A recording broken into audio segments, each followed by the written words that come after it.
Welcome back to Razmafzar TV. Today we are having Bede back to our channel. Hi Bede, how are you doing? I'm doing well, thanks. Yourself? How are you? Very good, very good. Everything good. Is it warm still in Australia?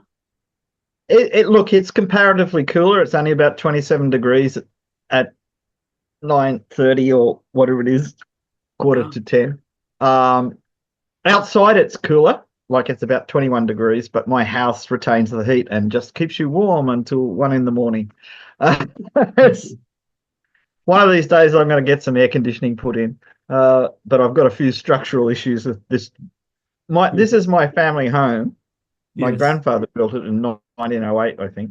Or I think that happened. Family history is not very precise, and it has a few problems in its structure. It won't fall down, but every now and then little bits fall off. It's interesting. Okay, Bede, the second part of Ḥavarān-nāme, we had very, very good feedback. People loved the first part we did. Last time we concentrated on mostly maces, armor definitely, but regarding weapons, they use maces and spears. Today we are going to talk about miniatures showing Shamshir. So this is going to be very interesting. King of weapons called in Persian. Yeah. So we go there and let me see. Oh, okay. That's again from Ḥavarān-nāme. And of course, we see also neyze, a spear, and then lots of swords. And interestingly, also what we are actually doing is mostly armor. But Bede, look at this gentleman. He is thrusting, stabbing this other one. And now look at this guy from behind. He just cuts off his wrist. Yeah, that doesn't look good. And of course, a strike to the bridle hand, the hand that's holding the reins, not only does it injure him, but it also stops him from turning his horse or doing anything like that.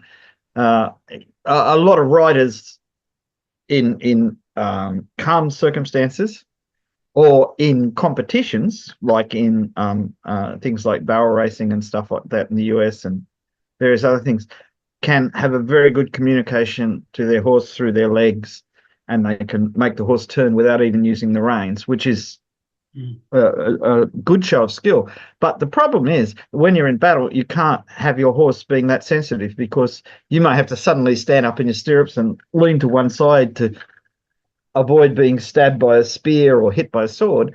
And if your horse then takes that as a command to turn that way or turn that way, then you end up on the ground. So horses for welfare had to be trained quite differently. And the European manuals like Grisoni and other Renaissance writers point out that you don't take highly trained horses into battle. You take horses that are, we would use the term bulletproof. That is, nothing frightens them and they don't do anything spontaneously. They have to have courage, but you don't want them to suddenly jump up and do things. That's not a good thing. So when you attack a person's rein hand, you are doing something very serious.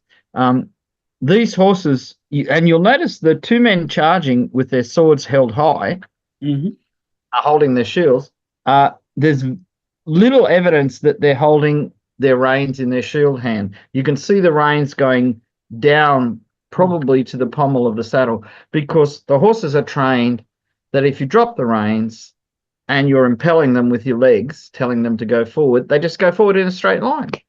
And when you want to turn, you pick the reins up again. But that means you can fight with both hands. And just one note for the practitioners of Razmafzar, guys, look, they're holding in high guard, two versions. This one with tip forward, this one with, not tip to the other side, to the back. And they're using smaller shields, right? Because in this manuscript, they show sometimes small, sometimes medium-sized. Very interesting. Yeah. This is really interesting because, first of all, I would think in the Timurid period, there's quite a few more small shields shown than in the, say, Safavid period. And I think that was basically a change in warfare to some extent. But you notice that the shields seem to have concentric rings, so they're probably cane shields bound with thread, whether it's wool or cotton or silk, depending on how rich they are. Yes, here. But there are surviving shields that have metal strips radiating like that. So those patterns, the 8-pointed star or whatever it is, may not be a decoration. They may be metal strips on the shields to help improve its hand. And the other thing is, the man in blue is holding his shield up at face level. Here. Yes. And the man in green is holding it over his heart. Yes. So two different ways of going into battle holding your shield, both of which have historic, reasons. Yes, that's right. I mean, it is what I like about Ḥavarān-nāme. It shows the bitter reality of warfare. It's never a dueling situation. Look, this guy is engaged with this and he is, hits from the back. He doesn't even realize. That's the reality of the battle. It's not that you are just fighting one person. You see what he's doing. Well, and the person that's striking him from behind is on the other side of the hill. He's just kind of gone, whoop. I mean, yeah, you're right. The man in red doesn't even know he's there. Yeah, exactly. What I also like about Persian miniatures, there are always some people that are watching the scene, bro. Off in the background. Yeah, always nice. It's very well done. I'm just looking at the armor is pretty much the same as we saw in the other paintings. On the horse, I'm talking about, because it's interesting that in Persian miniatures, often they show the underside of the horse's neck exposed, whereas in most of the surviving armors, they actually go round the underside of the horse's neck because that's a vulnerable place. And I often wonder whether this is a real thing, or it's just a shorthand for drawing the armor. Please look at this bead. Please look at this horse, right? You see the flash. Here is left unprotected, but here it's protected. Look. Oh no, it's the horse color. No. Yeah, that's right. Because it looked as though it had a full helmet on, but it's actually a gilded chamferon. But the horse's color looks like bronze. Yeah, you're right. I was reading through the glossary of arms and armor that you did, and I was surprised by the sheer number of horse colors that got in there, specific colors. This is like when you read the Secret History of the Mongols. The horses don't have names, but they have very specific color descriptions and mentions of stripes on their hair and all this kind of stuff. And Persian is a culture that's very closely attached to its horses. Beautiful, huh? Let me just go to the. Okay, this is a more close up. Interesting. Look at the arrows, and we talked about this, like the plumes. So you've got the black feathers. Actually, in one of the battle between Bahram Chubinay in one of the Shah Namaz, I can't remember who he's fighting. Sorry, I think it's Khusrau. Because he looks like the Shah. I've got it up on my wall, and I'm looking at it, and you see kind of this kind of, I don't know. I'm trying to think of a way of describing it, where you're thrusting with the spear from behind, and you're using your shoulders and whole upper body weight, because the man on the horse that you're fighting is moving away from you. So both horses are probably moving at the same speed. Or if his is moving a bit faster, you've got to put that extra effort in to catch up with him.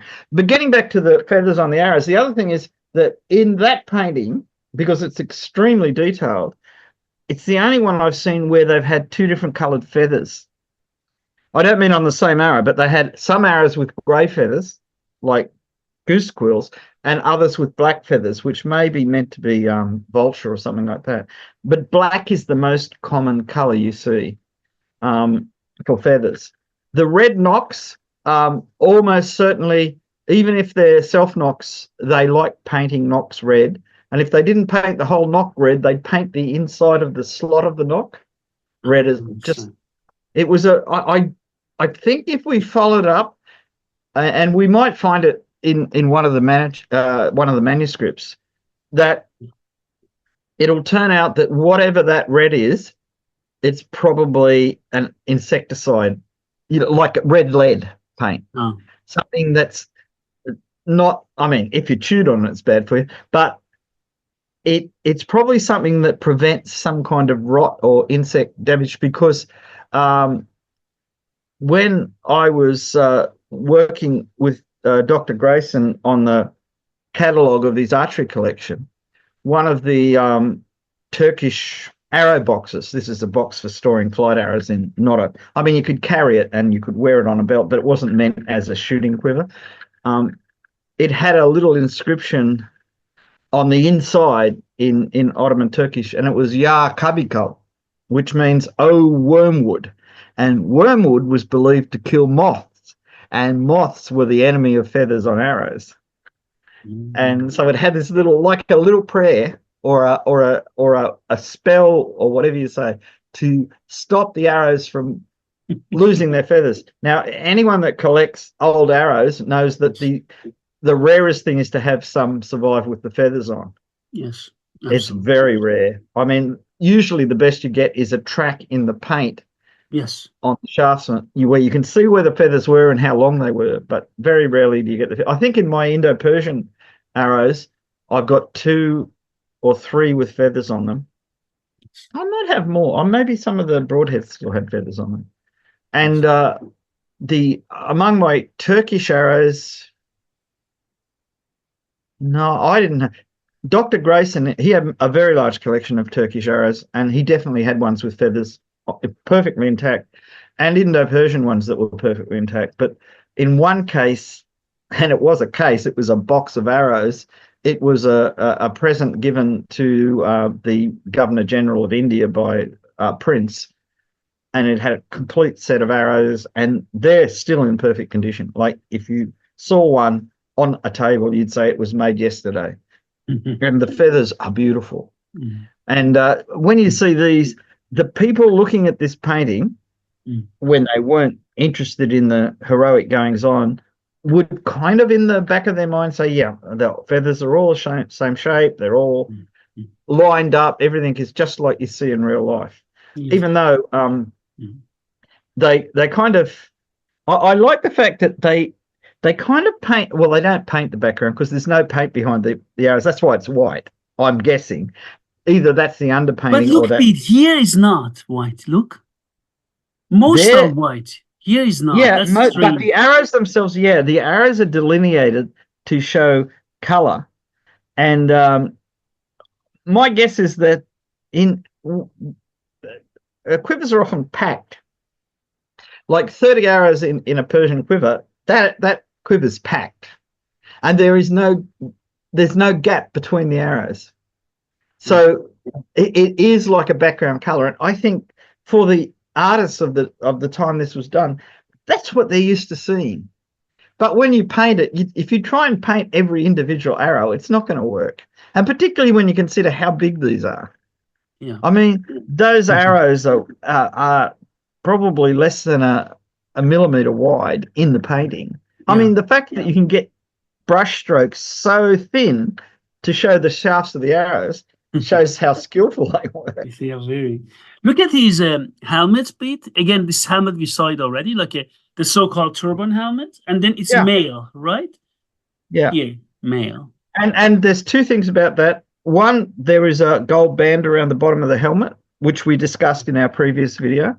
Yeah. And the other is there are gold washed links in the male in the aventail on the neck.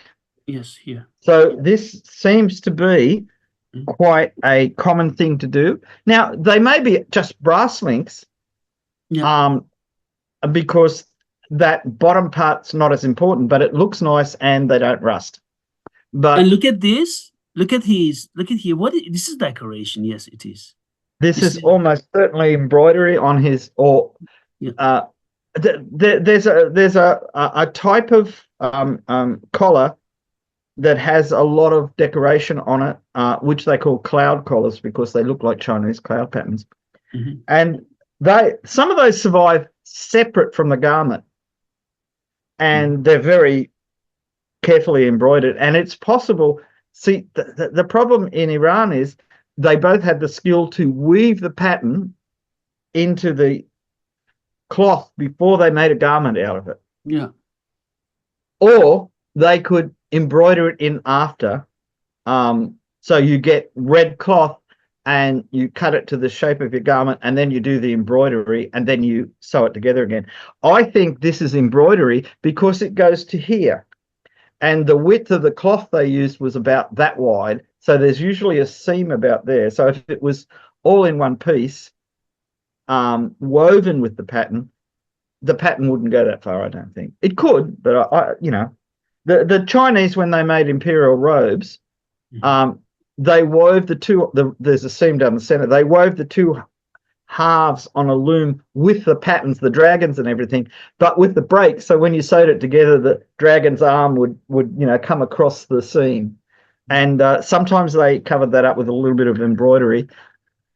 So it's like in Islamic countries, when they put embroidered script on the upper arms of a sleeve, tiraz bands, that was woven in usually in the process of making the cloth. But this kind of, I think it's embroidered. Look at the back of the neck of the horse, and look at this painted in yellow and painted in yellow. I'm in two minds about that.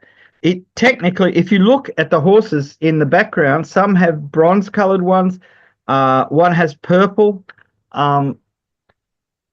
My feeling is that it's not a series of scales going down the back of the horse's neck.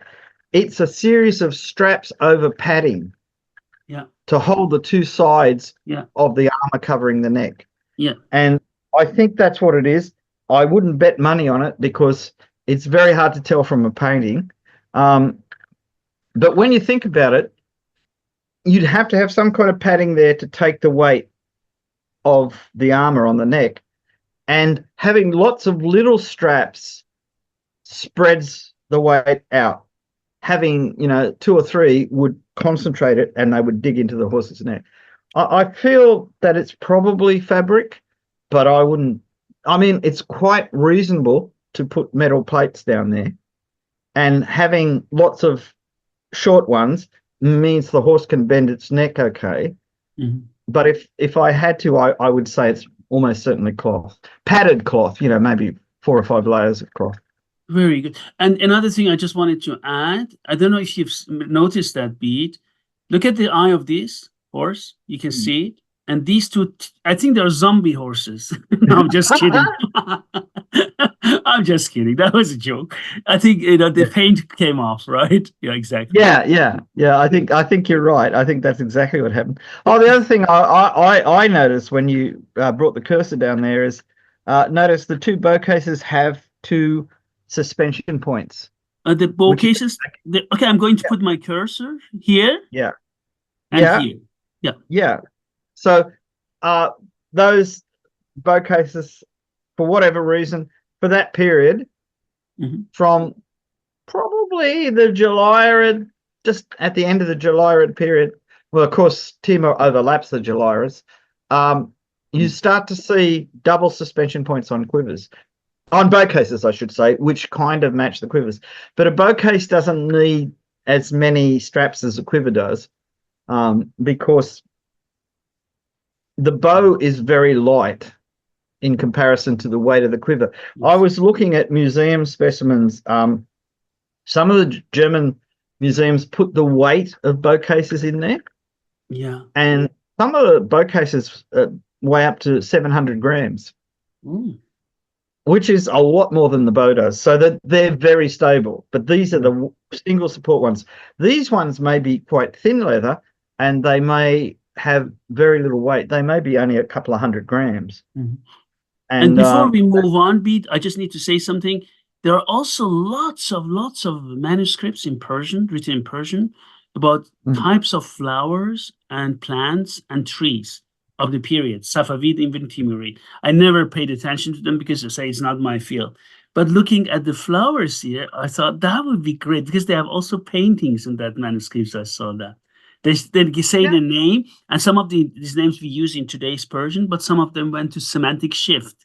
So, you know, those guys who are into this, maybe one day they need to translate those manuscripts, flowers and plants of the period, and then compare with the miniatures. Would be a very good. I know that people that write about Persian painting, and I mean knowledgeable people, not people that have just suddenly looked at one, but you know, somebody like Sheila Canby or somebody like that that really knows what they're writing about.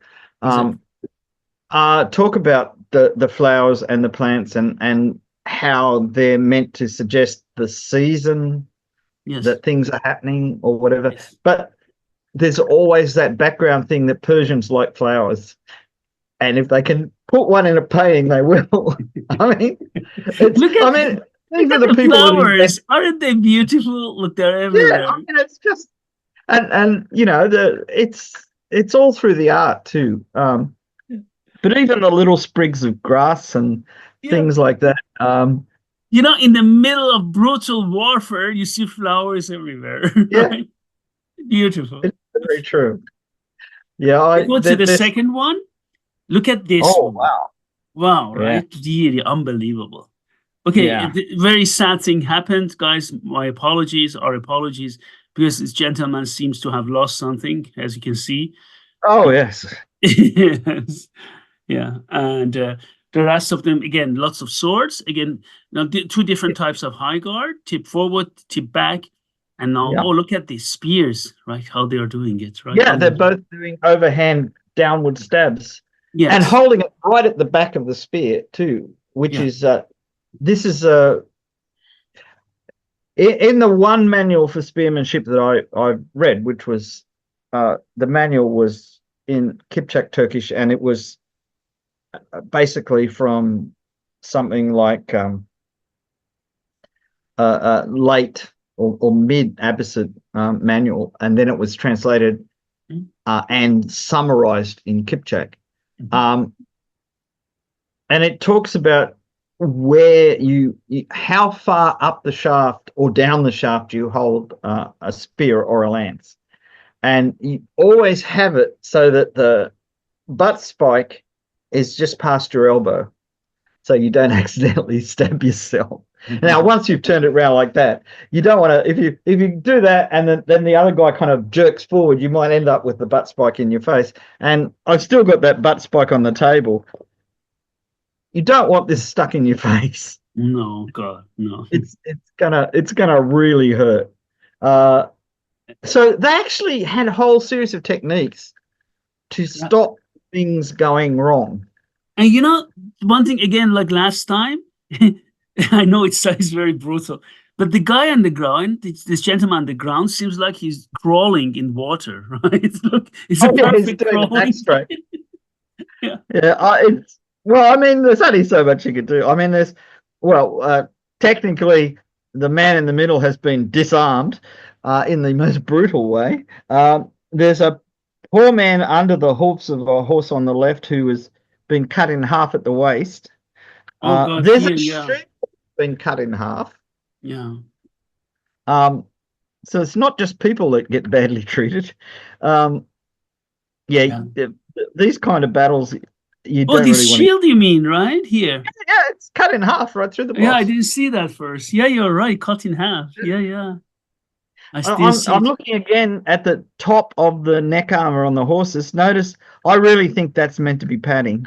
Yeah. With straps going across. It's not naked horse, because then the horse doesn't have that Definitely color. not. No. But if you look at the one on the man on the left, which is probably the right of the painting. This one? No, well, him and the man further down.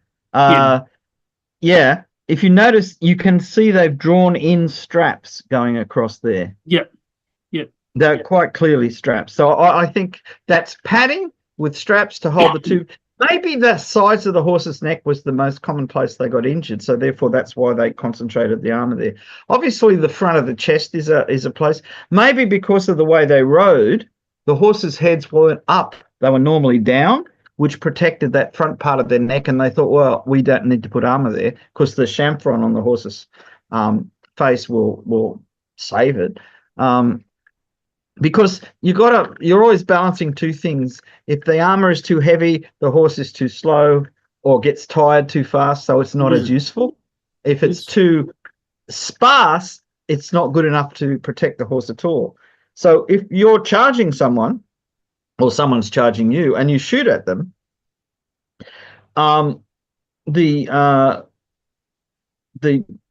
common things in the archery manuals is you aim at the center of the horse's head, and if the arrow goes too high, it hits the man in the chest, and if it goes too low, it hits the horse in the chest, and if it goes straight, it hits him right in the face.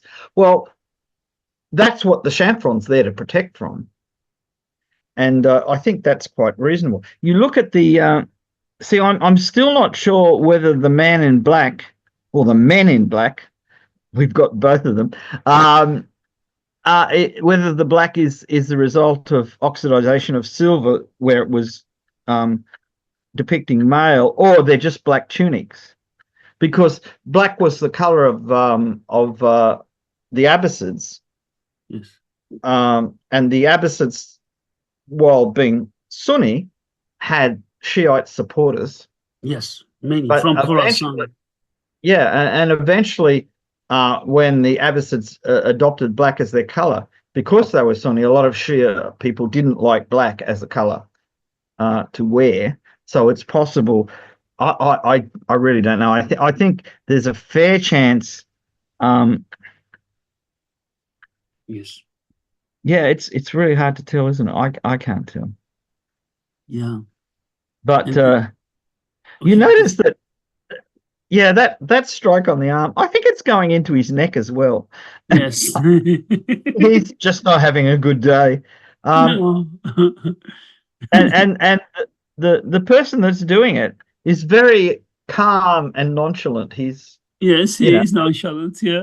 Yeah, I'm just doing my job here. I'm not. This is. And this guy, this gentleman, is very modern. He has chosen pink color. Yeah. This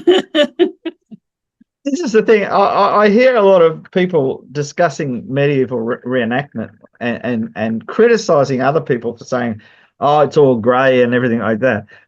When even in Europe, paintings clearly show that people like very colourful clothing, and accessories. And in Iran, well, I read Wolf's book, Traditional Crafts of Iran, or Persia. I think he used Persia in the title. This is back in the 60s it was written. And it listed this enormous number of dyes that were available in traditional culture. I remember. Yeah. Yeah. And I mean, you think about this, and buried things that are dug up are often grey or brown, but that's because the dyes didn't last for 100 years. Exactly. Didn't last. I mean, when a chemist discovered that one of the side effects of getting tar out of coal was a product which you could make dye out of, aniline dyes, this was the first time they had super stable dyes.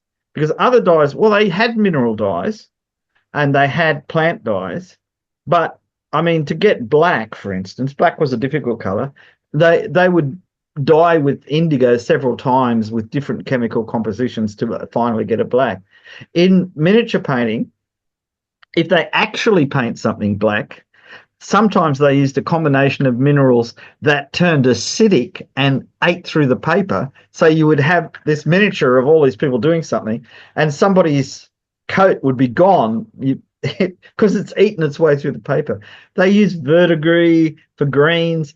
I mean, some of the pigments were, I'm talking about the painting. You know what it reminds me of, Bede? When I was on Canary Islands, I forgot the name of it. They have a special type of indigenous cactus, and it has a flower which is very red. And they make of this also, they make of it also jam, and it tastes very good. The flower is a fruit, excuse me.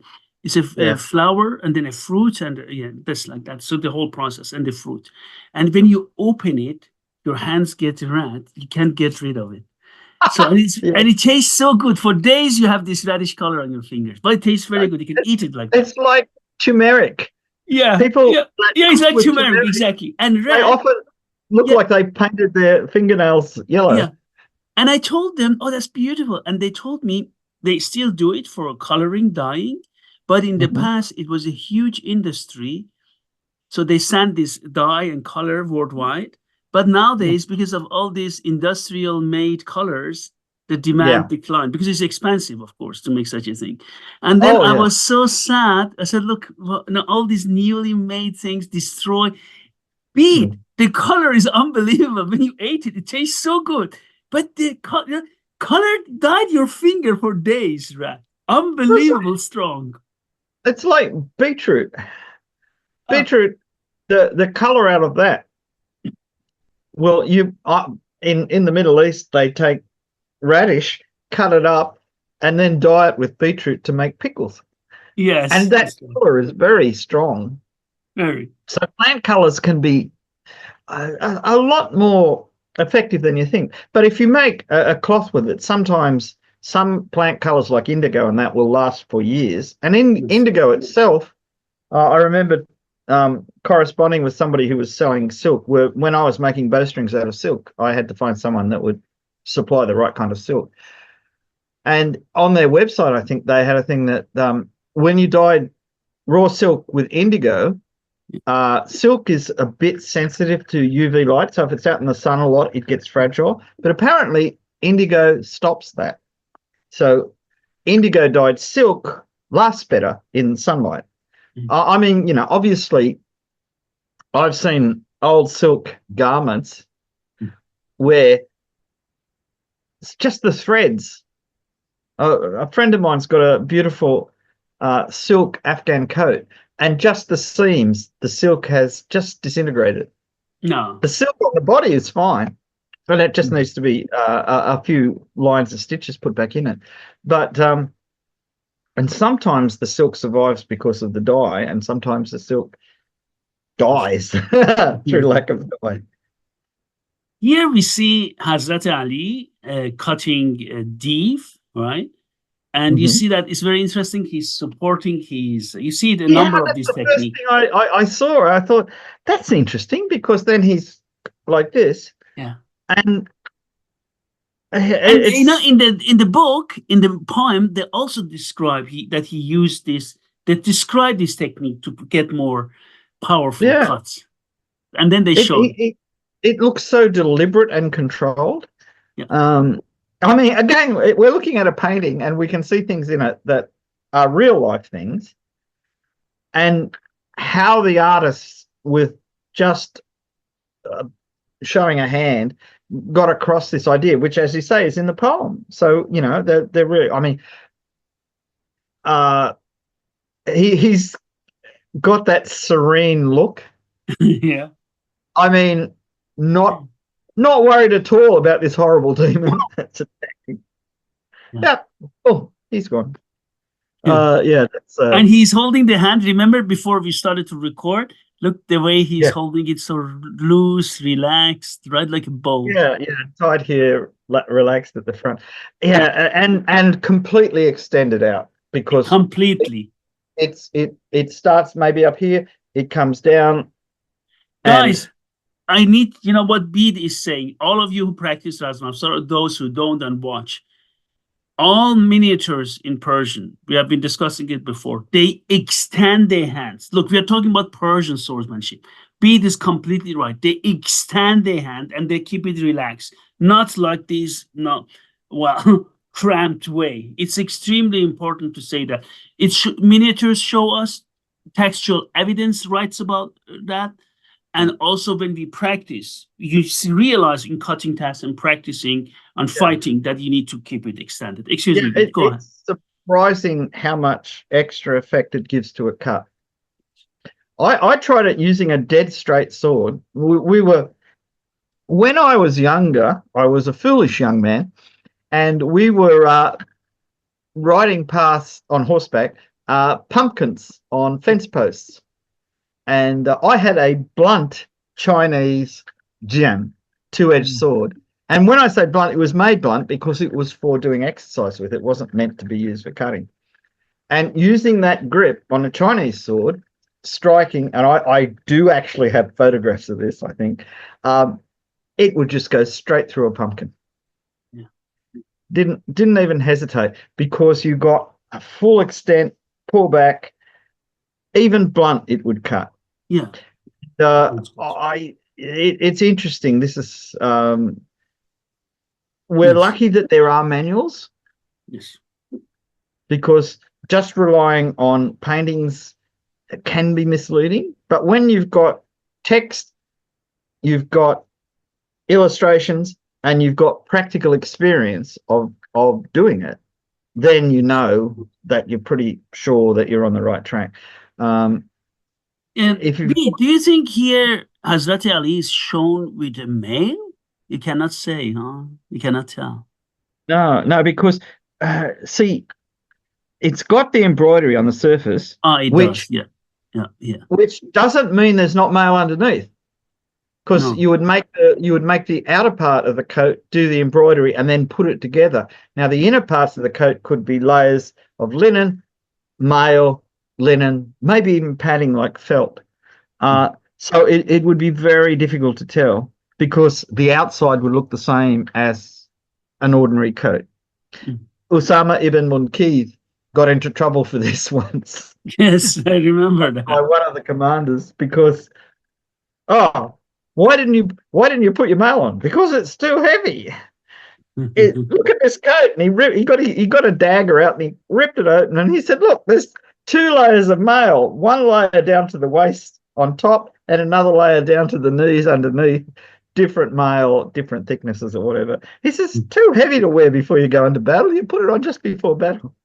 And that's the problem. We watch movies and people are wearing their armor all the time, but in real life, you would put it on just before the battle, unless you were expecting to be ambushed or attacked or something like that. Here we see again Hazrat Ali in action, cutting, right? And you see that he tries to defend, but it didn't help. You see, he started to bleed. You see that? Yeah. Well, the shield's been pushed down and the sword's still hitting him in the head. Which again, these are things that actually really happen. It's not fanciful. Getting your arm cut off might not have happened very often. Well, certainly not to the same person. But getting deep slashes in the arm probably did happen quite often. And here you mean? Look at what happened here down there. Very brutal thing. Yeah, there's an arm. There's a spare arm. There's a head.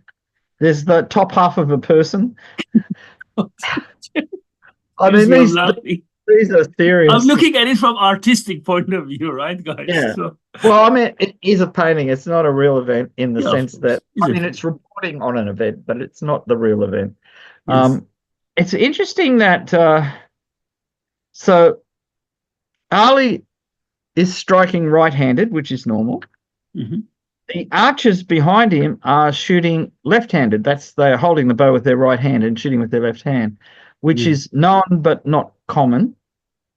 But the interesting thing is their quivers appear to be on their left side, so they may be actually meant to be left-handed, or they've got an image of an archer shooting that's from that side of the painting, and they've just turned it over and traced it out the other way around to get the effect. I like the way the bows are depicted here, Bede. Yeah, they've got, first of all, they're shown as thick, which to an archer says strong. and secondly, they're shown as completely bent back, which is what these bows are like. Sometimes in later miniatures, and I mean like Afsharid or even late Mughal miniatures and things like that, the bows are just shown like that with the string going back. They're not really bent. Yeah. But these are showing what really happens. And look at the mace fight, Pete. Look at his face, poor guy. Oh, yeah. And he's holding his mace two-handed, isn't he? Yeah, he is. So it didn't do him any good. The person who's hit him is holding his reins in his left hand and striking overhand with his mace. And oh, wait a minute. No, that whole top part of the painting I think is reversed.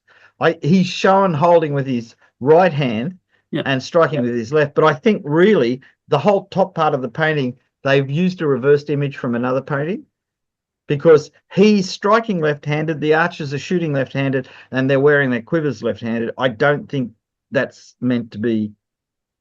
They're not trying to tell us they're all left-handed people on that side. Look at this, the process of unsheathing the sword. Look. Yeah, holding the scabbard down low and pulling it out.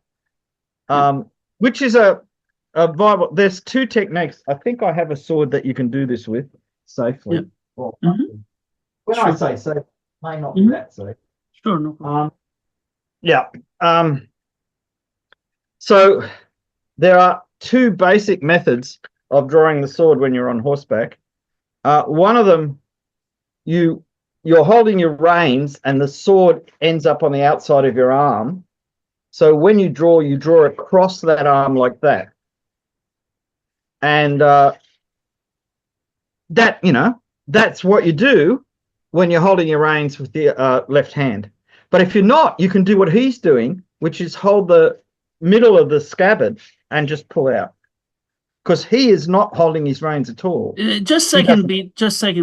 I just go out sharing. So can you show them again so now they have a better view? Show it again, please, these two. Oh, okay, yeah, sure. So the two ways are your scabbard is on your belt. You are holding the reins with your left hand, maybe up here. I'm holding this against myself. I haven't got the belt on. You draw your sword and the upper strap holding the sword comes against your arm. Can you bring this higher, the scabbard, so we can see that? Yeah, all right. The problem is when I do that, okay, so I won't draw. I'll just show you where it is. So your hand is here because that hand is holding the reins. So I'm trying to do this so you can see it. So this is down by your waist. So then when you grab it, see that upper strap stops the scabbard so it doesn't move, so you can pull the sword out smoothly. Yes. And then you're ready. The other method is exactly what he's doing in the painting. So and I can just do this holding it up. Sorry. Okay, so you're holding it here and you just draw like that. And you do that when you're on foot or when you're not holding the reins because you're riding in a straight line and you've dropped the reins, so you've got both hands free. Yes. But yeah, it's yes. What always amazes me is a lot of the Turkish swords with the split backs you draw that way too. The first way with the using the strap to hold it, and you've got to do it just right, otherwise when the yeoman comes out it can run across your arm. They didn't worry because like most of the Persians, they were wearing bazaband, and their arms there are protected. Yes, and usually the yeoman wasn't sharp. Yes. It's there more for balance and effectiveness in the cut. Pete, look at the sword of Hazrat Ali. Do you see it wants to show us something on it? You see that? Does it have a divided tip? Is it no, not here, but you will see a divided tip later. Because in this manuscript, first he fights without a normal sword. And then later he gets the Zulfagar, right? The thing that's interesting is it's a long blade. Yeah. It's not, it's a battle sword to give you reach. And do you see I don't know if it wants to show us engravings or something, right? It could be. Bear in mind, if it was originally painted in silver and then they had gold decoration on it, as the silver oxidized, it would start to cover the gold or lift it off. Yeah. So what we might be seeing is the traces of a decorative pattern. There are Persian miniatures where you can clearly see gold decoration on the blades of the swords, particularly Safavid ones. But yeah, that could be very much what's happening there. Bede, look at here. Look at here, Bede. Look. Yeah, yeah. So they're showing the male. Yeah, and very clearly. Yeah. You see and his helmet. You can see the flutes in his helmet. The fluting of the metal, because this is raised in one piece and hammered from the inside and the outside to produce. This one is just showing straight flutes, which turban helmets often had, but sometimes they had spiral flutes. I mean, the workmanship, I mean, the people watching this that actually make armor know how much workmanship goes into doing that. And look at the boots. Oh, yeah. But you have seen it before in the other ones. Yeah, well, the interesting, ʿAli is wearing yellow boots, which, as I said, was a sign of a... But this is stirrup, isn't it? Yeah, it is. Look. Yeah, that's the stirrup leather and the stirrup. And see, it's got a slightly broad tread on it. You notice it's showing the stitch lines in the boots. Yeah. See, the thing about Persian boots is the closest living relative of them in modern boots is cowboy boots. The actual way they're put together, that is seams down the sides and all that kind of stuff, is exactly what they do in America to make cowboy boots. Bede, now here Hazrat Ali has Zulfaqar, bifurcated blade, you know, and now he's getting stronger and stronger during each battle, and now he's using a wrestling technique, pishqabs, so he gets the pishqabs of the guy and throws him, and at the same time he's fighting with his sword with the other guy. You see that? So it shows the prowess and the advances in power and fighting techniques of Hazrat Ali during this, right? So the miniature is also the miniature is showing a progression in technique and strength. Yes, as it goes on. See, that's really interesting. That's very subtle. Yes. I mean, you wouldn't want to be fighting somebody who can cut down with his sword in one hand and pick somebody up in his other hand. Yes. I mean, this thing of grabbing somebody by their belt and hauling them out of the saddle is quite common in the Shah-Namah too. Yes. It was a real thing. Yes. And there are, I think, up in the Caucasus, there are, and possibly in Turkmenistan, there are still wrestling on horseback competitions where you actually grab the belt of the person and try and haul them out of their saddle. I mean, when I talked to Nemat, our member from Tajikistan, he said that. They said, I didn't know that. He said, I know in Afghanistan they have bozkeshi, and at the same time wrestling on horseback where they on saddle. Yeah. Yeah, I think it's done in Georgia as well, or was. See, when I was looking for photographs of people riding on traditional saddles, often I couldn't find anything, and then I'd find a couple of guys having a wrestle on horseback. So I found out about it by accident when I was looking for something else, because when you grow up, when I did, which was a long time before the internet, you're kind of searching down references. Yes. I knew people were riding horses differently, but I couldn't find the illustrations. Just for one note, I wrote an academic article on Zulfaqar, the bifurcated blade, and whether it was bifurcated or not. But let us just talk about it in a separate video, Bede. We can I think a lot of people would be interested. Yes, because this and there are quite a few swords that have been made to, I was going to say resemble it, but your article probably explains it better, where they have either 2 points coming out of a single blade or a blade that actually divides into two separate blades. Two versions that are in parallel, not one on top of the other. And then there is also a theory which says also based on the Khuda and many others, that it originally it was not bifurcated, not like this or like this, but it was a blade with a spine. But we will discuss about that later on. There are different theories. And then I can bring also these miniatures again, and I can also show examples made the two ways, two blades coming out, or like this one, and then we can discuss in detail. That would be better to separate that. Okay. Oh yeah. I think it's more complicated than we could do just in this. Yes, exactly.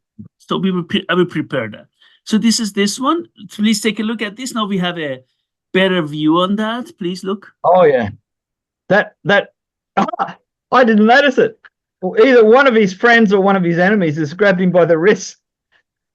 The man that's being lifted by that's ʿAli. Right. I didn't see that. Look. Yeah. I didn't see that. You know, when you get close up, you see much better. Yeah. Yeah. There's lots of little details. Because the people attacking ʿAli, I think maybe it's one of ʿAli's men who's grabbing him to restrain him and take him out of the action. But the people that are attacking ʿAli, you've got raised swords, spears raised to stab downwards. You're right. There's a fair amount going on there. Again, I'm a bit worried. See, this is me, the archer. I'm looking at this and seeing all the people on the left have their quivers on their left side, which is abnormal. Whereas the man that's being thrown in the air has his quiver on his right side, which is exactly where you'd expect it to be. Look, he has the quiver here, but he's using the sword here on the left. So it means he's left-handed, because then he needs to shoot from this side. Yeah, I think what we've got here is that they're just... we know that when they did these paintings, they didn't compose the painting by drawing. They did use sketches and everything, but they didn't do the figures that way. They used figures that they got from other paintings. They traced them onto transparent parchment, and then they would prick little holes in them, and they could put them down on the painting and rub some charcoal, and that would give them an outline. And then they would paint an entirely new figure, but they'd use the shape and the position to make it easier for them. But the problem was that they would sometimes turn them backwards, because they wanted someone going this way, not going that way, and they just turned it round. And then good artists would redraw the quivers and the bow cases and the swords, but yeah. Look at this. This horse is biting the other one. Oh, this is something you expect from Rustam's horse. Exactly. Raksh did it all the time, right? Remember? Look. Well, this is the thing that's common with stallions. They will bite the other horse because they get excited the same way their rider is excited. In Iran and Mongolia and a lot of places, they rode geldings. Yes. Because geldings were a little bit more controlled. Yes. In the Arabs preferred mares because mares were much more controlled. Yes. And possibly the number of horses per person wasn't as high as it was on the steppe or in Iran. I think horses were much more common. And look at the facial expression here, because they're, he's very determined. I'm going to take you out. See, it's interesting. ʿAli's horse doesn't have a chamfron, so you can see his eyes better. Yes. Or her eyes. Because bear in mind, ʿAli was Arab by descent, so therefore he would be using Arab techniques. But oh yeah, it's the horse is one. And look how he's got his ears back, which real horses do when they bite you. Well, I've had horses attempt to bite me. Yeah. Look at this. Okay, we go now to the next one. Again, excuse me.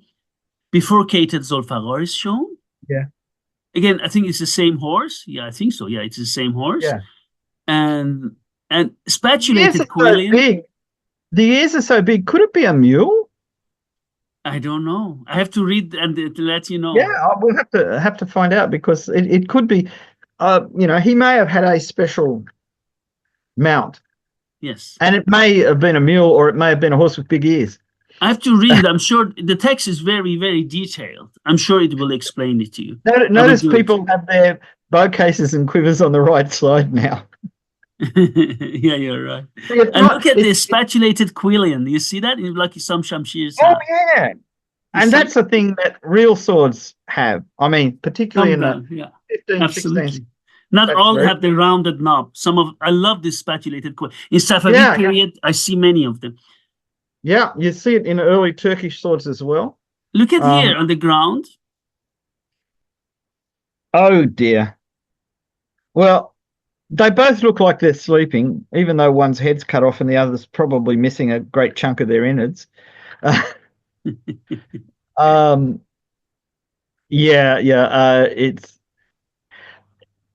And this guy, look, his technique is very nice, resting in the guard, resting the back of the blade on his shoulder. He's got his sword on his shoulder and he's got his shield advanced. Very nice. And high. Whereas the other guy pulling his reins and he's got his sword up that way. Yeah, that way. Very nice. Very nice. I could get the sword out and demonstrate this and we could go to a bigger picture, but I'm afraid I might cut down one of my lights by accident. I look at this. Oh yeah. Oh look, Bede is again biting.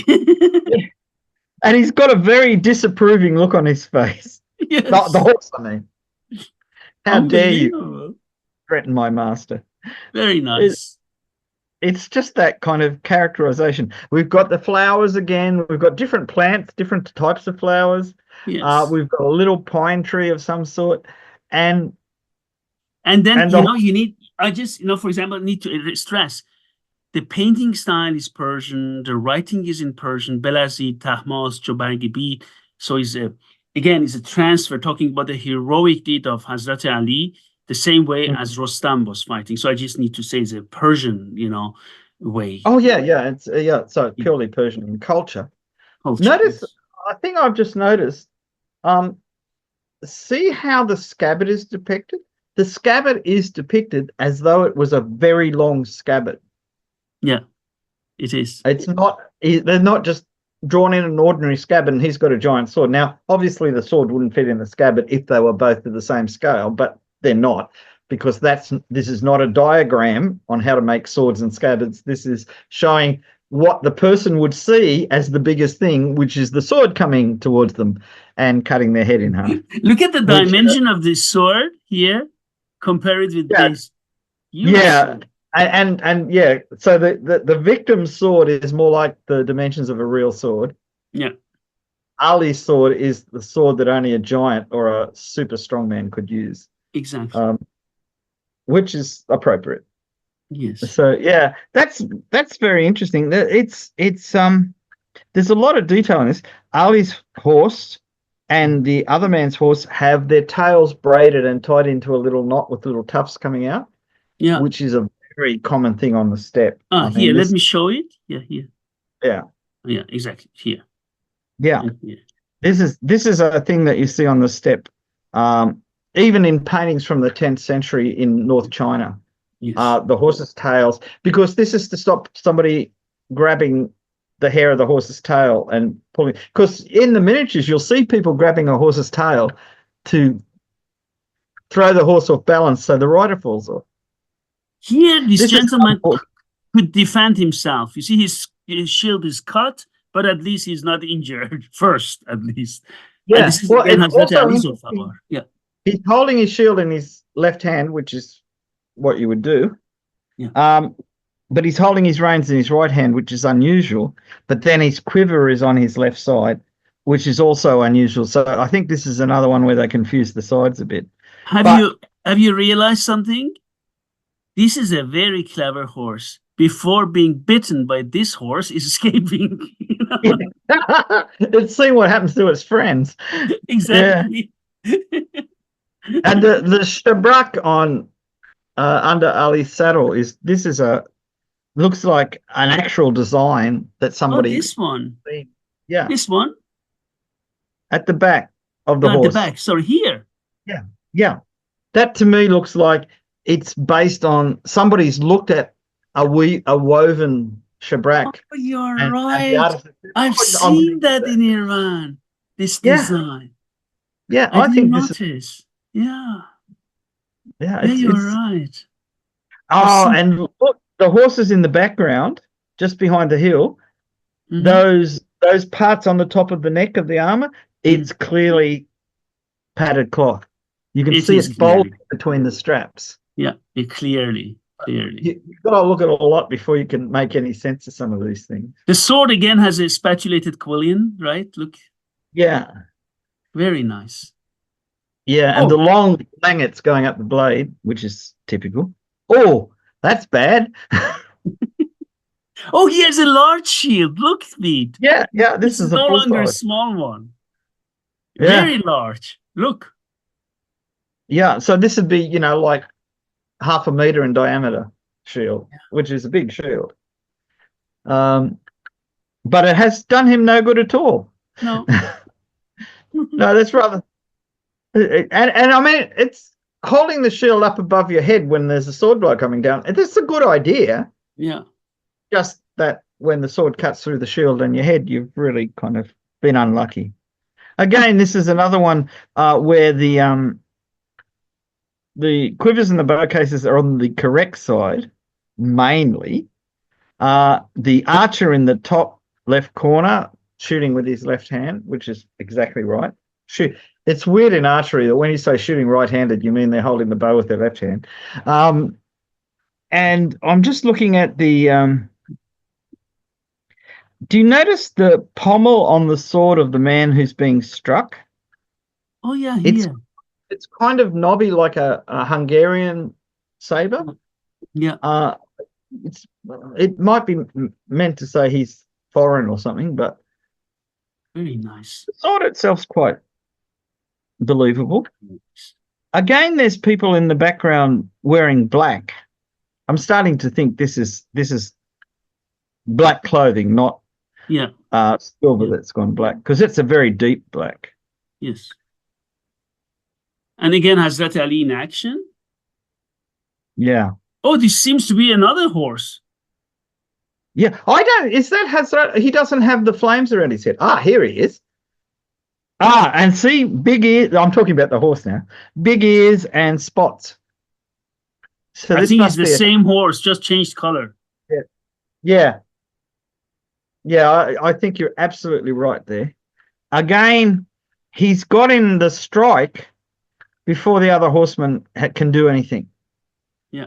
So he's in fast. You notice they're both holding the reins in their left hand, the horseman that's being struck is prepared to strike, but ʿAli is too fast and he's got the strike in before he can do anything. Yeah.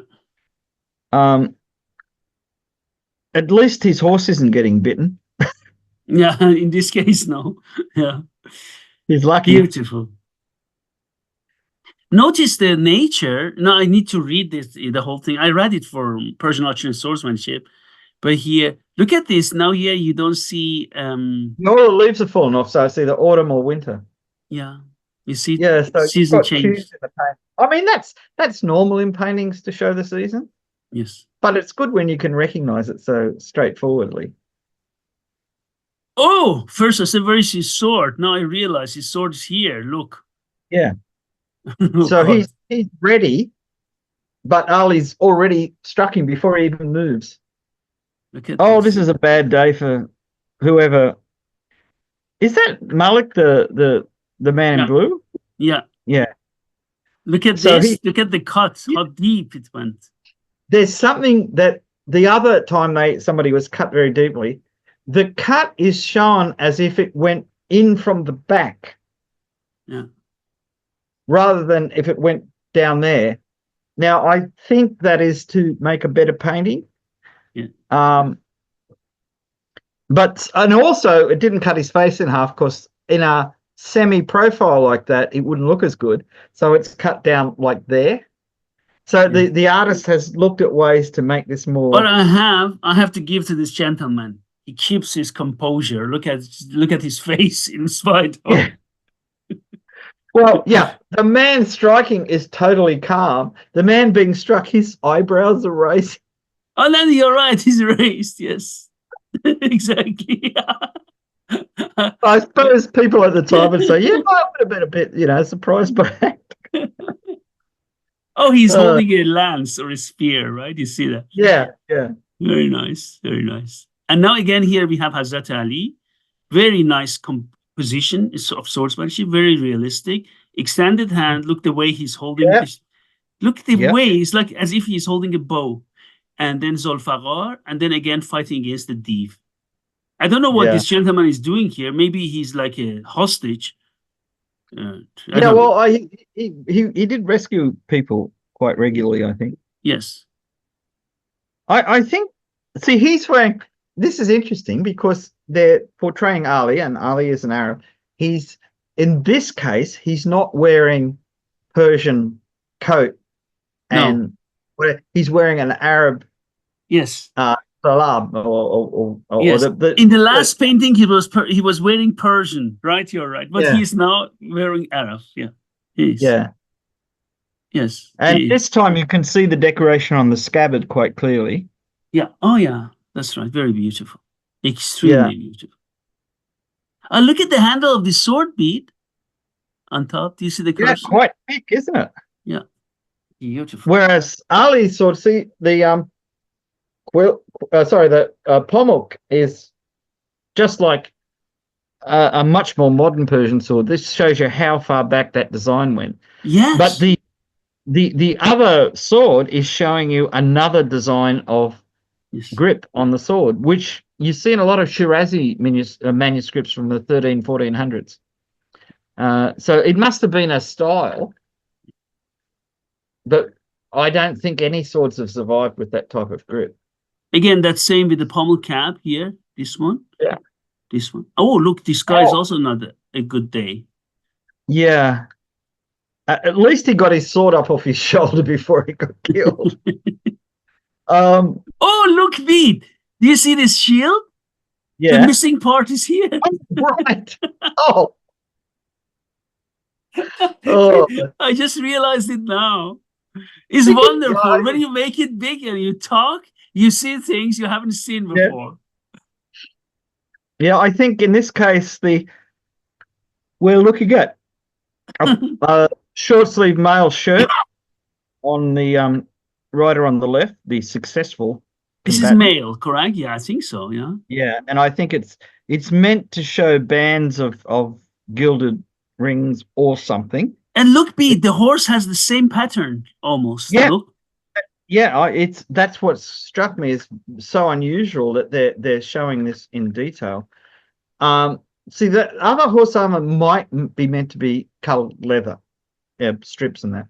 There's horse armors from India, northern India, 17th, 18th century, where they look like they're made of scales, but they're strips of leather sewn on. And I wonder if this is a similar construction. Because basically the design is to slow down arrows and absorb energy from sword cuts. It's not perfect. Do I see it clearly? Is this horse trying to imitate ʿAli's horse by biting? It's getting ready for it, I think. Look at this. That the rider on the left is somewhat in the foreground. If you look where the horse's legs cross. Yeah. That the blue horse is meant to be in the foreground. But when you look at the strike, now, first of all, this is another one where the person is shown totally left-handed. Both are shown as totally left-handed. And you've got to kind of tune out of that and think they're not trying to show me that they've just reversed it.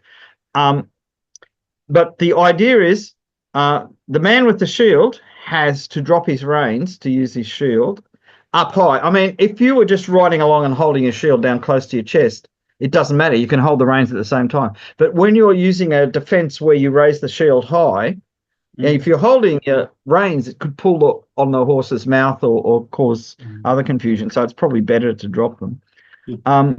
Whereas the man on the left, not only is he using the full extended cut, which clearly worked, but you can see he's holding his reins up with his left hand high at heart level, which is common to stop the horse. See how his horse's head is extended?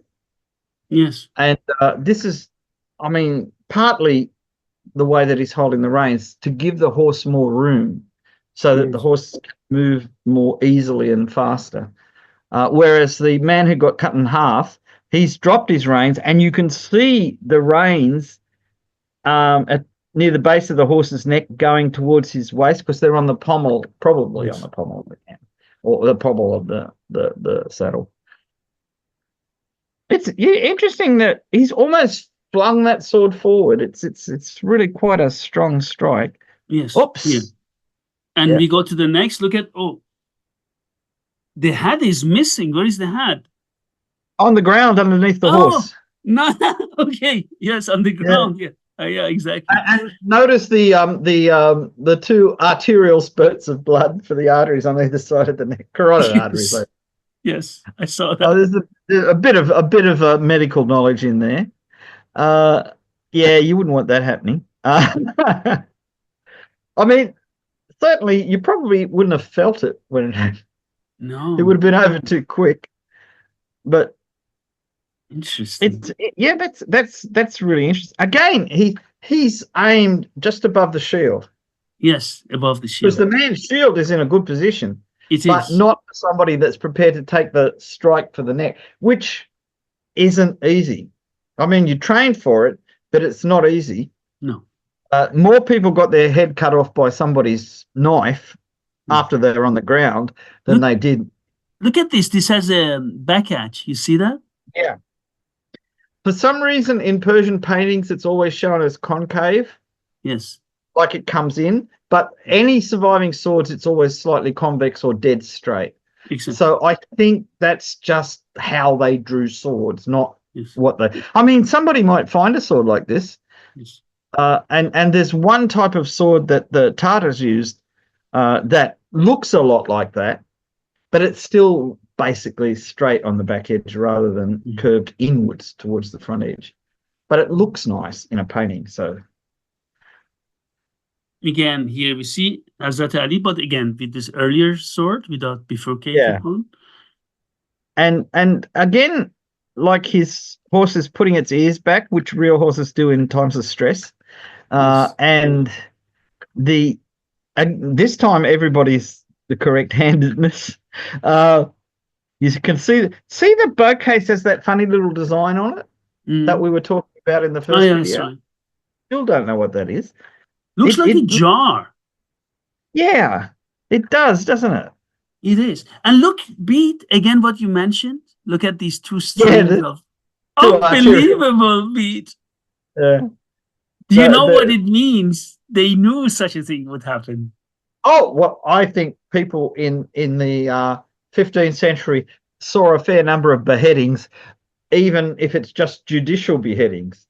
Yes. And I'm talking about all from one end of Eurasia to the other, from England to China or Korea and Japan. People were getting their heads cut off in public fairly frequently.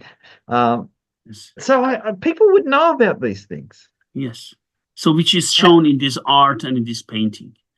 Yeah. So guys, this is not anything brutal we are talking about. This is a historical painting, guys. Okay, just we need to stress that. Yeah, and the thing is that more attention is paid to the flowers and the leaves than is paid to absolutely. Bloodshed was inevitable, but it wasn't. Well, it is glorious in the sense it's showing how powerful Ali is. Look, one day we should write an article about different horse armor and patterns in this manuscript, honestly, because we can have so many different designs and make a very good research on that. I think that this, again, the style of depicting armor reminds me of Shiraz in the 1360s to 1400s. And we know Timur visited Shiraz. There's the famous story of him and Hafiz. Yes.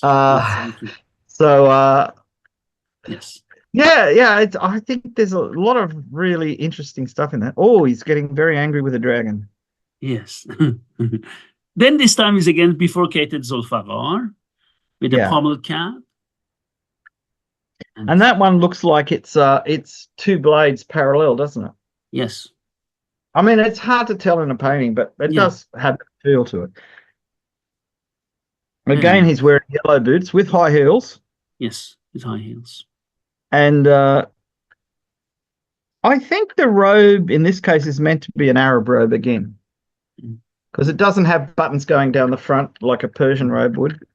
But his boots are Persian. Yeah. And the pommel and the crossguard are Persian. It's just that the sword is special. I mean, the real magic isn't in being able to kill a dragon. It's being able to put that sword back in a scabbard. Yes, because of magic. Look at this. And it's interesting that his face is always serene. It is. He's not, it's, no. I've done it. It's over. Yeah, always serene. I think you might be right about there originally being gold decorations on the sword blade, because if you look very closely, it looks like little flicks and curlicues of gold on the blade. You see that? So, yeah. So this is the problem with something that's 600 years old or whatever. Nothing lasts forever perfectly, but it's still enough to tell us. I mean, I was just thinking, the man in red behind, notice how his robe is gathered up from where his belt's pulled in tight. Yes. And I think in the next painting, you see the same thing. Again, it's just little observational things that, it's in the man in the orangey red kaftan has exact the same. Again, we've got male aventails clearly shown. Yeah, clearly. And gold bands around the bottom of the helmet, which, again, is a real thing, because often there were inscriptions around the base of the helmet. Often they were highlighted in gold.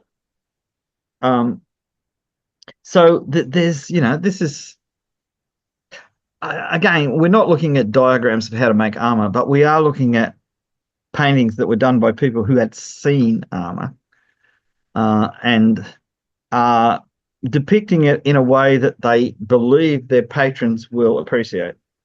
Pete, take a look at this. This time, if you look at the scabbard of Zulfaqar of Hazrat Ali. Wow, it's got a special end. Exactly. Do you see that now? It has a special end. You see that? That's impressive. Yeah. I don't think I've ever seen that in a painting before. Yeah. It has a special end. Yeah. Yeah. A bifurcated scabbard for a bifurcated sword.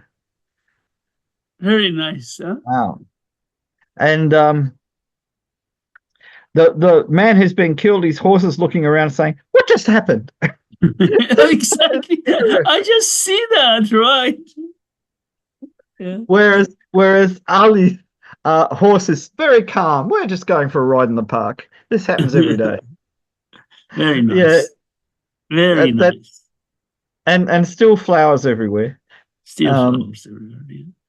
And this gentleman is not having a good day. Oh, that's a very unfortunate way to go. Again, it looks like male armor. Yeah.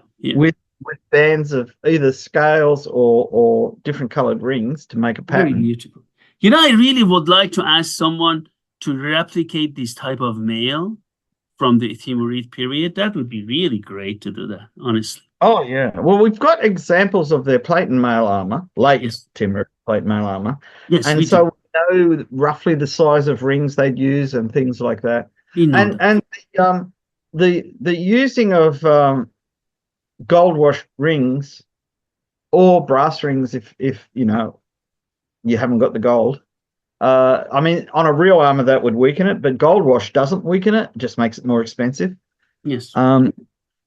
This is this again. If you look carefully, this is very accurately observed. Mm-hmm. His posture is holding the reins up high, leaning out forward. This time the sword isn't fully extended, but this is a real rare one. The two femoral arteries, the top part of the femoral arteries, are spurting two snicks of blood. Like God, this time as well. They always show it. You're right. Always show it. This is to give immediacy to the thing. But again, quivers and bow cases are on the correct side this time. Oh, this poor man is in really bad condition. So that's the back of his head. Yeah. His sword's quite nice. Not the Zulfikar, of course, is special, but the man who's been killed, his sword is quite well described. It has a longer handle, but without the turned over pommel, which is again a thing that was quite common early on in Timurid period. Ali's horse is wearing a barding, not a barding in the sense of armor, but like a shabrak that wraps around the chest. Yeah. And this is mainly for warmth for the horse. It's not meant to be armor or anything. This is just what you. Look how the arrowhead is depicted. How carefully. That's a full draw. Yeah, that's again. Often they like to paint the arrowhead in front of the bow, so you can see it clearly. But when you read the manuals, they're always talking about drawing right back to the thumb. Pete, look at this one. Look at the way he's holding the sword handle. Very nice. Yeah. This is that fully extended strike. It's gone through the other man's shield. He's got his. Oh, interestingly, the man with the shield has got his mace raised for a downward strike, which would have happened if the other man. Look at this, Pete. Again, I think it's biting. Yeah, it is. Oh yeah, it's biting the hindquarters of the other horse. Yeah. And it's got they've both got their ears back. Both horses have their ears back because this is not a good situation either to be being attacked or being on. Notice how carefully the male is depicted. Yes, very careful. You can see the rings actually on this one. Yeah.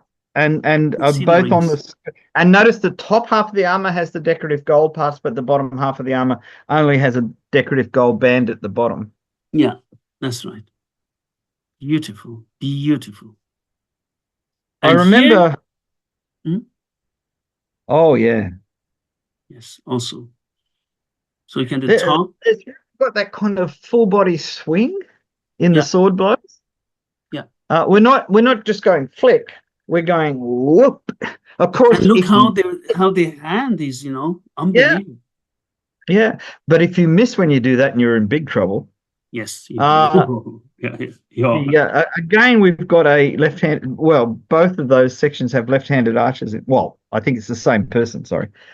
And again, I think it's just because they flipped the templates around when they're doing. Look at this. Is it Abrukesh? It's really close. If it's not here, it's there, is almost Abrukesh. Yes. And you can see people. You would think, if you were going to do that, it'd be at really close range because it's not a good way to shoot at a distance. Beautiful. But again, the bows are shown fully drawn. See the bows coming right up under his elbow. Yeah. Whereas, as I say, some miniatures don't show that. Like there's Mogul miniatures where the bows are drawn like it is a diagram from how to make a bow at full draw. And there are later ones like 150 years later where the bow looks as though it's not drawn at all, even though the man is at full draw. So and I'm talking about two particular paintings I'm thinking about. Yeah. The later one is from the Yaٿreb, which was written in 1500, but this copy was from 1720. And it's not that they're not interested, it's just that styles have changed and what's considered important has changed. Now here we have a man who his shield was out of place, I would say. He's dropping his sword. Notice that his hand isn't on his sword grip. He's dropped his sword. Yeah. And he's been cut up high through the aventail into the shoulder, which would finish you basically. You can't fight after that, and you'll probably bleed to death. Yes. Again, the archer in the bottom is drawing right up to the point, which is good. Oh, here's a good one too, isn't it? So, yeah, that's it. The position of fingers, swordsman and archers, are so delicately painted. Yeah. Because, I mean, painting hands, well, particularly in miniatures, is hard work because they're so small. Yes. I mean, you're going to put in 15 minutes to get that hand right. Yes. Just the hand. And that's not counting colouring in. That's just to get the balance and everything right. Because getting proportions right, I mean, if you are doing it mechanically, like you're using things to give you the proportions, it takes a long time, but it's very much more precise. If you're doing it by just your judgment from having painted for 20 years or whatever, it's a real show of skill. This is a good one too. Again, you can't. Now, I'm guessing that man in the red has turned around. Yeah. And he's striking down with his right arm, and his left hand has brought his shield right up here to protect his throat and his chest. Hasn't done him any good. He's bleeding, you see that. Yeah. At least he didn't suffer the indignity of having his horse bitten. No, exactly. The horse is not bitten this time. Yeah. Yes, again, right. This is see, he's holding his spear to strike down, which is exactly what you do in that situation if you could. So he's using spear and shield. So he's not using two-handed spear is what I mean, which is the most common way of using a spear. It's a long-bladed spear, which probably could cut as well as stab. So it's quite an effective weapon, but it doesn't help if you're fighting ʿAli because it's a wonder the spear isn't cut in half, to be honest. Yes. Look at this. Yeah. So again, biting. Look. Headbutting and biting. Look. Yeah, biting is this horse likes to bite head on, but he will bite the backside of a departing horse if he feels like it. You can really see this is horse expression for "I'm going to bite you." Ears are back, and his eyes are big. Bede, look, Hazrat Ali this time using Zulfaqar together with the shield. Yeah, and as we were talking before, in his case, Hazrat Ali is holding his reins in his shield hand. Yes. As well. Remember, I said if you put the shield up high for defense and you're holding your reins, that could confuse your horse. But at chest height, it's fine, and it gives you more control. Yes. The other man, I think the reins have been dropped. Yep. Because you can see the reins coming horizontally across towards his waist. Yes. So he's not holding the reins at all. Yes. Which is normal. I mean, he's on a fully armored horse. He's got a shield and a sword. He's feeling really confident. And then he gets his shoulders cut through. Oh, God, look at this. His shield is destroyed. Lots of action in this one. Oh, yeah, well. Oh, God. Some of the people in the foreground are looking, pardon me, are looking very surprised. Bede, look! This time biting the leg. Oh, that's even worse. And the other horse got its ears right back. You couldn't get any further back than that. And again, you can see that over the horse's neck, that's definitely padding with little straps across it. It's not. That's right here. Beautiful. Lots of detail. Yeah. Really, Bede, the one we talked about, Tarikh Jangoshay Naderi, it has provided us lots of information on armor and also on weapons. This one also provides us from this period lots of information, right? Unbelievable. Yeah. And this is stuff that the people that were doing this were familiar with. So I see. It's interesting that sometimes people are holding their shields, like the people in the foreground. The man holding the shield, it's well away from ʿAli. It's as though he's expecting an attack coming over that way.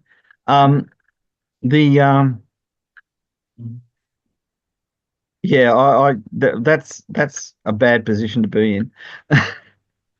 Again, this time ʿAli's using his left hand, but that again might be a flipped image. Everything Look at is. this one. Look at Oh, this wow. one. Yeah, yeah. And is he? I don't know if you do this in Persian fencing. Is he holding his hand back out of the way when he strikes? Yes, they do. Balance. You do. Keep Yes. so it doesn't accidentally get cut off by the other guy in a spasm. Yes. The man he's fighting has quite a wide bladed sword. Yes, he does. Very. Yeah, you're right. Wow. Very wide bladed. And could he be Indian? Could he? Yeah, I think they want to indicate because of the complexion, right? Yeah, his complexion is quite dark, which again, people were familiar with people with light skin and dark skin. Yeah.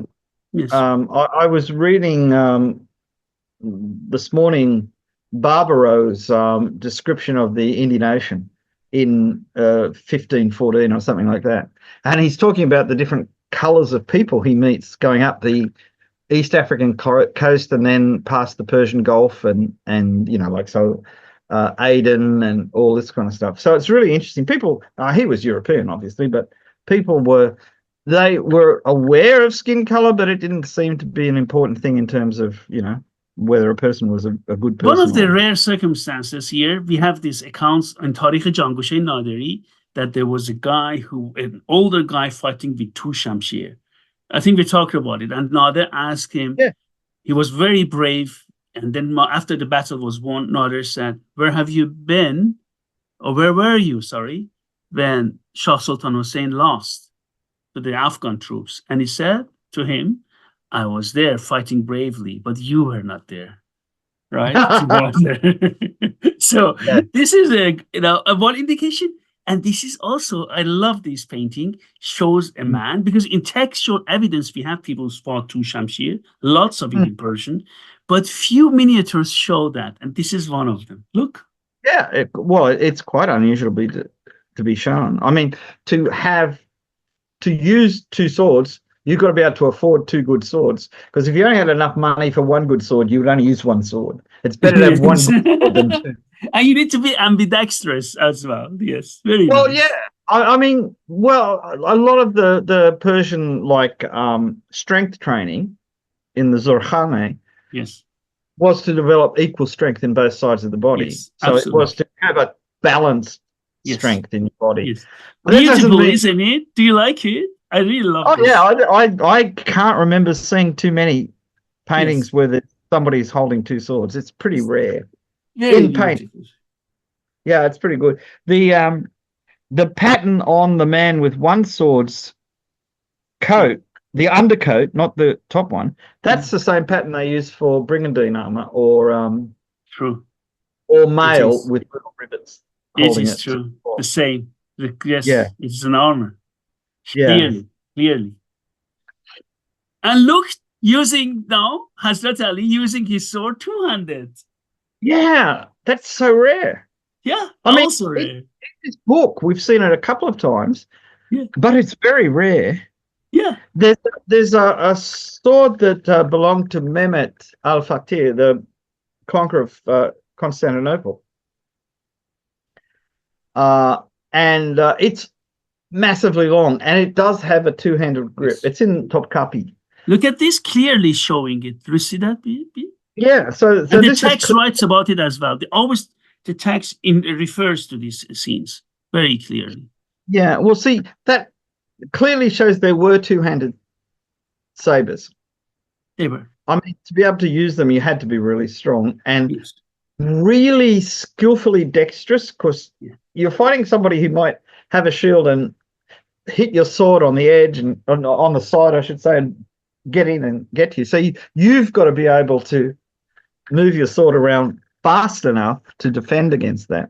Look, I mean, it's a different matter when you're fighting a purple demon, but look at this. Or a dragon. Again, you use your hand. Yeah. It's beautiful. I love this Ḥavarān-nāma. I really love it. It's got a lot of things that we know happen, but are very rarely shown. Yeah. Look this, speed. Again, two-handed. Yeah. Beautiful. Really beautiful. The dragon has really serious fangs too. Oh yeah, yeah. I see. I know sometimes that I'm seeing the painting a little bit after you talk. Yes, it transfers. Yes, later. Yeah. So this is almost, you know, a Japanese warrior would be proud of a cut like that. Exactly, like a Japanese, like, yeah. Yeah. And Beautiful. also note a lot of the swords here have the longer handle. They do. The other people's swords have enough. They're like a hand and a half type handle. Yes, they can use it one-handed or two-handed. Absolutely. And as I say, this is a thing I've noticed in Shirazi manuscripts, whether they were under the Timurids at the time or not. It seems to be a southwestern Iranian tradition, but it didn't last. Again, what you're talking about is that the arch is almost Abrukesh. He's way up here. Yes. Oh. Is that man striking two-handed with the hands over each other? Yes, with the hands over. Exactly. I just wanted to say this is also beautiful. Yeah, well, again, there's a lot of detail in his sword blade as well. Yeah. This time Ali's riding a different horse. Yes. It doesn't have big ears. No. And its coloration is, you know, just a pinto, which I mean, a lot of people only know these horses from seeing them in cowboy movies, but this was very popular in Central Asia. Yes. That coloration. And this sword has a look, the curve is quite pronounced curve, you see? Yeah, it's actually very well drawn. Yeah. I mean, obviously, when they're going to go to the trouble of showing that grip, then they thought it was worthwhile putting detail into the sword blade as well. Beautiful. Yeah, that's really expressive too, because he's got it up here. He's really gonna bring it down. Oh, fighting in boats. Yeah, this is also rare. I love that. Yeah. Look. Yeah, the fishers are very interested. Yeah. Again, long-handled swords. Yeah, long-handled swords. There's a bow case with that little pattern on it. The orange bow case. Yeah, yeah. I have to find out what that is. It's probably a simplification of something that was used. The sails of the boats are beautifully embroidered. Yes. You have a flanged mace here, and possibly this is a bull-headed mace. Not sure, but it seems like. Or bull-headed or demon-headed. Or demon-headed, yes. Yeah. But the archer is almost in that Gao Ying pose where you lean your shoulder down to get the full pressure into the arm. Not as common in Persian painting, but clearly it was well known. The man with the demon or bull-headed mace, notice he's got his shield right up to his eyes. Yes. Which is a practical thing to do. I think he wants to receive the arrow. Yeah. Well, you'd be a bit worried about that person about to shoot you. Beautiful. Yeah. This is, again, there's so much detail. I don't know how I'd feel if a boat came past me and a guy was getting a mace ready to whack me. This horse is only into fighting. Now this time a lion. Look at this. Yeah. Yeah. Ali's going to draw his son. He says, I'll let the horse do it. Exactly. Unbelievable. And the detail on his clothing is really beautifully done. Beautiful. And we know from surviving textiles that things like that were really done. It's not a painter getting carried away filling in the details. This is somebody. Sometimes painters actually design patterns for cloth. It's mentioned in a couple of the Persian books about art. I mean, I'm talking written at the time, because art was becoming quite important. Look at this beat. I just wanted to say something in Persian. که شمشیر شیراز میان برکشید. He drew the sword made in Shiraz out. Yeah. We know that Shiraz was also one of the centers of sword making in Iran. Oh yeah. Well, it was such an important شمشیر شیراز از میان برکشید. شمشیر شیراز میان برکشید. Yeah. And in the time of Ali, of course, Shiraz was just like conquered 70 years before or something like that. So, but look at the high position of Ali, and the high position of the man in green, whereas the other man in the pinky color, he's just resting his sword. He's not really up, ready to strike.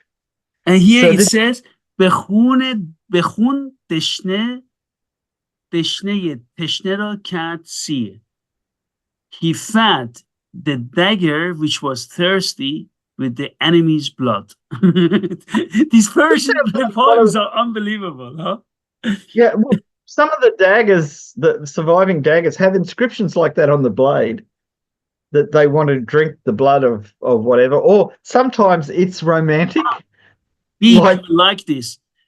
به شمشیر سر پنجه بگشاد شیر. The lion, of course, referring to Hazrat Ali, opened or drew his shamshir by holding it in the tip of his hands.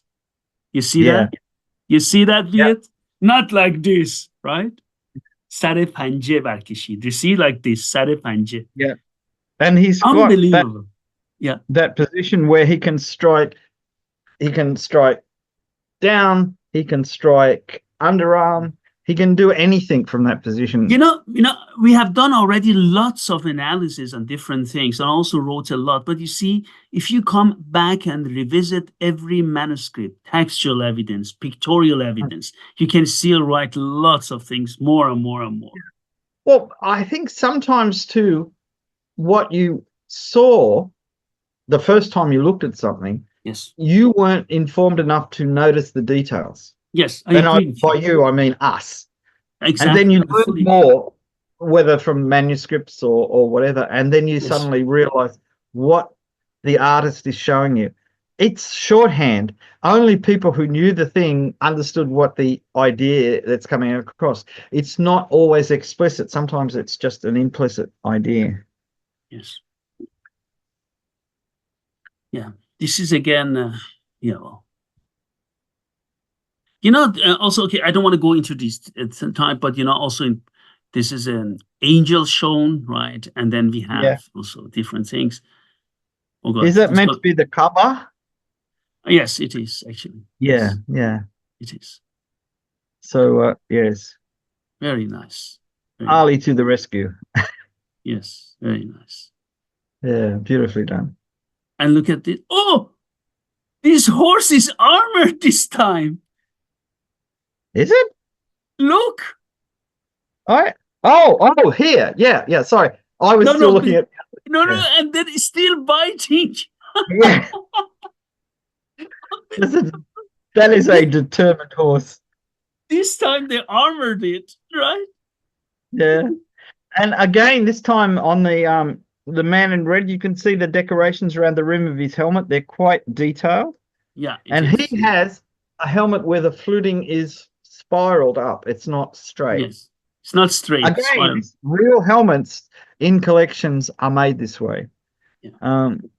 And the man at the back shooting, this is a proper borotkesh. Yeah, so it's almost down to Rishkesh, but definitely mustache draw. Yeah, that's nicely done. I can see somebody's got a mace behind him that's in the way. Yes, it is. And some of the horses' tails are tied and some are loose. Yes. So it's just showing, both things existed. And then I have a feeling that Ali just lets his horse do what it needs to do. Yes. And then the next one again. Yeah. Again, you see these different styles of using the shield and holding the reins. Yes. The man in the beautiful armor is holding his shield and his reins in one hand, raising his sword to strike. Whereas the man defending, if he held his reins and turned round to defend somebody attacking him from behind, his horse would get confused. So he drops the reins because the reins are joined. Yes. They're not going to, and they're not long. They're not as long as Western reins. So when you drop them, they will fall at the base of the horse's neck. They won't fall to the side or whatever. In Mongolia today, the full length from one bit ring to the other bit ring is only 2 meters. So they're not massively long. Oh, that was a long discussion, beautiful discussion. I hope you've enjoyed that bit. Oh yeah, the paintings in this book are exceptionally interesting. I mean, they're really beautiful. And as I say, as you learn more, you can get more out of the paintings. I mean, if you just looked at those paintings cold and didn't know anything about how they used swords or how they rode or how they did this or how they, you wouldn't really learn that much. No. Once you've got that background, you can see the little indicators that the artist put in there for the people who understood. Maybe he didn't even do that. Maybe he painted it because that's just the way he thought of it. But to us and other people that have read the manuscripts or seen the way that people use swords or whatever, we can say, that's what real people do. Okay, Bede, that was really lovely, and I would like to thank you for spending some time here discussing it with me. I wish you a beautiful day and see you soon on our channel, hopefully soon. Yeah. Thank you. It was great fun. Bye-bye.